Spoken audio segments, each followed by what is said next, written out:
नमस्कार दोस्तों, मैं अमन आपका इस चैनल पर स्वागत करता हूं। तो थंबनेल देखकर आप लोग समझ ही गए होंगे कि आज हम बात करने वाले हैं पीएसआईआर की। तो हम पीएसआईआर डिस्कस कर रहे हैं सुब्रा रंजन मैम के नोट से। तो उसी के क्रम में हम आज बात करने वाले हैं अपने नेक्स्ट टॉपिक पर, जो कि है political life in medieval Europe.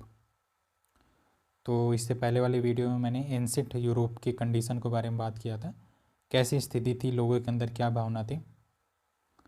तो एंशिएंट यूरोप के तरह ही मेडिवल यूरोप में भी लोगों के अंदर राष्ट्रवाद की भावना नहीं थी।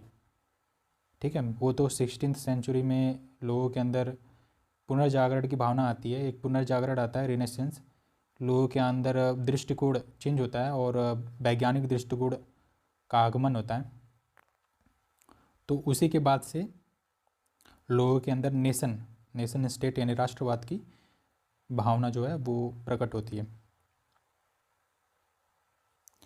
यहाँ पर मैं बार बार नेशन स्टेट के बारे में बात कर रहा हूँ। तो ये नेशन स्टेट होता क्या है?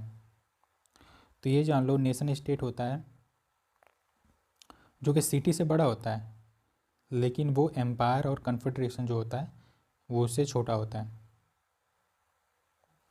नेशन स्टेट के कुल 4 फीचर्स होते हैं, 4 विशेषताएं होती हैं।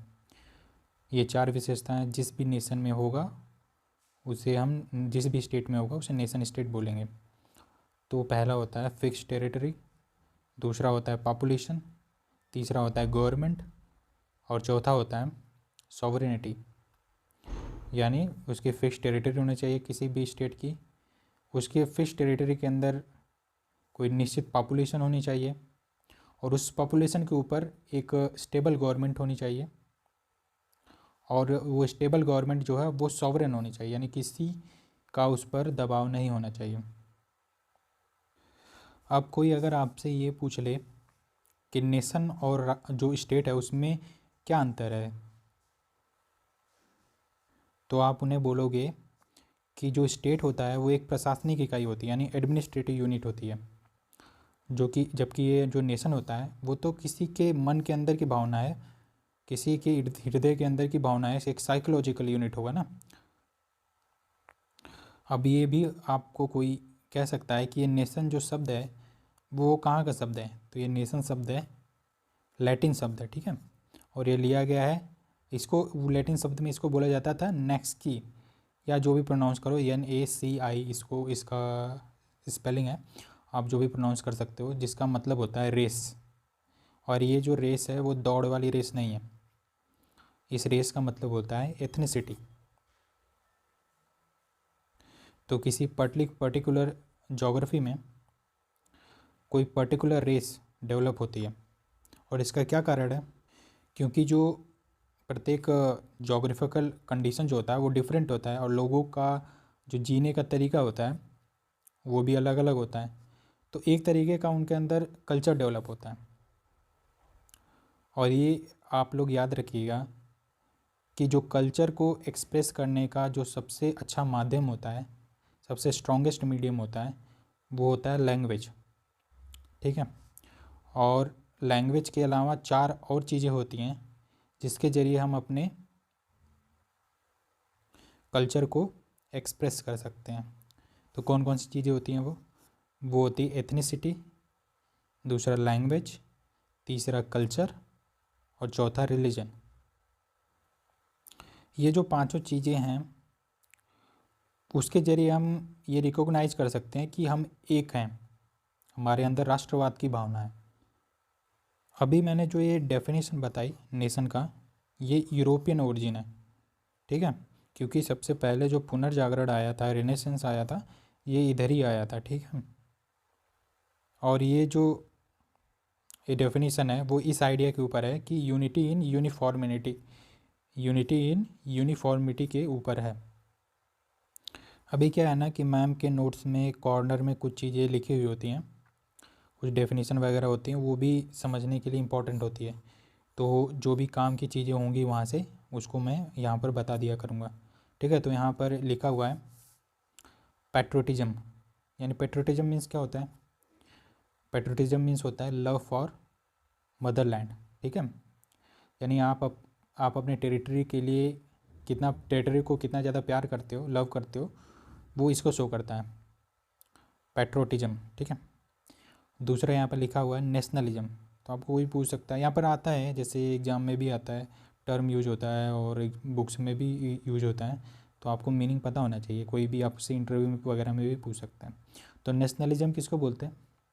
नेशनलिज्म बोला जाता है लव फॉर डाइवर्स पीपुल। ठीक है। जो हमारे देश के अंदर जो डाइवर्सिटी है, अलग अलग तरीके के लोग हैं, उसके लिए जो हमारे अंदर प्यार है, उसको हम नेशनलिज्म बोलते हैं। पहला जो नेशन स्टेट था विश्व के अंदर, वो था फ्रांस। ठीक है। फ्रांस के लोगों के अंदर सबसे पहले राष्ट्रवाद की भावना आई थी।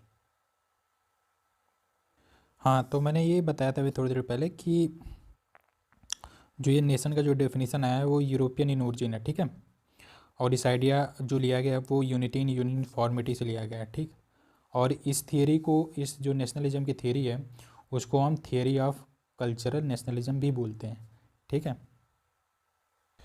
और इंडियन कॉन्टेक्स्ट में अगर बोला जाए कि नेशनलिज्म को किसने प्रोपाउंड किया है, किसने बढ़ावा दिया है, तो वो हैं जिन्ना और सावरकर। ठीक है। जिन्ना को आप जानते होंगे, जिन्होंने पाकिस्तान को बनाया था, टू नेशन थियरी दिया था इन्होंने। और सावरकर को भी जानते होंगे क्योंकि ये हिंदुत्व को बढ़ावा इन्होंने दिया है। इनके जो थॉट्स वगैरह भी जो हैं वो भी वेस्टर्न और यूरोपियन आइडिया से प्रभावित हैं। अगर यूरोप में अगर बात किया जाए तो जो नेशन है उसका रिकॉग्निशन लैंग्वेज के आधार पर प्रोमिनेंट तौर पे किया गया है। ठीक है। यहाँ पे यूरोप में जो लैंग्वेज है वो रिकॉग्निशन का, नेशन के रिकॉग्निशन का एक प्रोमिनेंट बेसिस रहा है। अगर इंडियन कॉन्टेक्स्ट में अगर बात किया जाए, जो पॉलिटिकल नेशन होता है, राजनैतिक राष्ट्र, उसका जो भावना दिया गया है इंडियन कॉन्टेक्स्ट में, ठीक है, भारतीय दृष्टि में अगर देखा जाए, तो जिसने दिया है वो है आईएनसी, यानी इंडियन नेशनल कांग्रेस। ठीक है। और उनका जो आइडिया था वो किसकी बेसिस पर था? Unity in diversity. ठीक है। क्योंकि इंडिया के अंदर बहुत ही ज़्यादा डाइवर्सिटी है, जबकि यहाँ पर यूरोपियन कंडीशन में हमने देखा था उनका जो आइडिया था वो किस बेसिस पर था? Unity in uniformity. ठीक है। इंडियन कॉन्टेक्स्ट में अलग है। डाइवर्सिटी क्या होता है?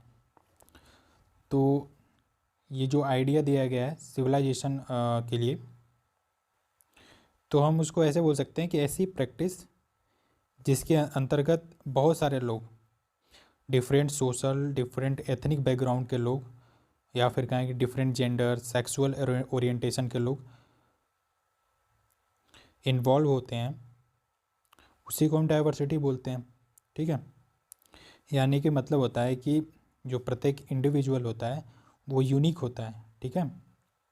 और प्रत्येक इंडिविजुअल के अंतर्गत डिफरेंस होता है, और वो डिफरेंस जो है वो हर कोई उसको रिकॉग्नाइज करता है।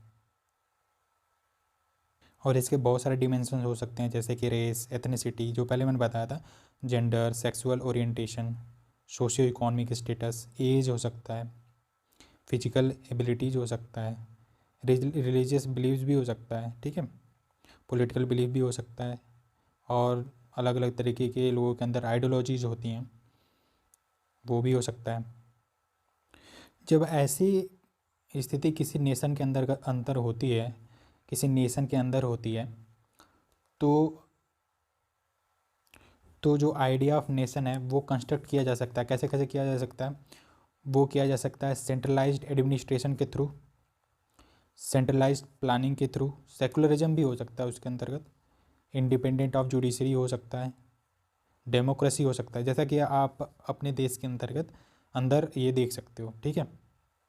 अभी हम बात करेंगे नेक्स्ट वीडियो में ओरिजिन ऑफ नेशन स्टेट, यानी जो नेशन स्टेट था उसका उद्भव कैसे हुआ, ओरिजिन कैसे हुआ, उसको हम देखेंगे।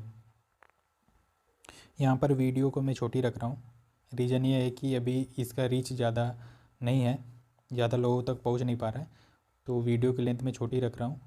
और जो पढ़ाने की भाषा है, जो मैं समझा रहा हूँ चीज़ों को, वो दोनों लैंग्वेज में कोशिश कर रहा हूँ समझाने की।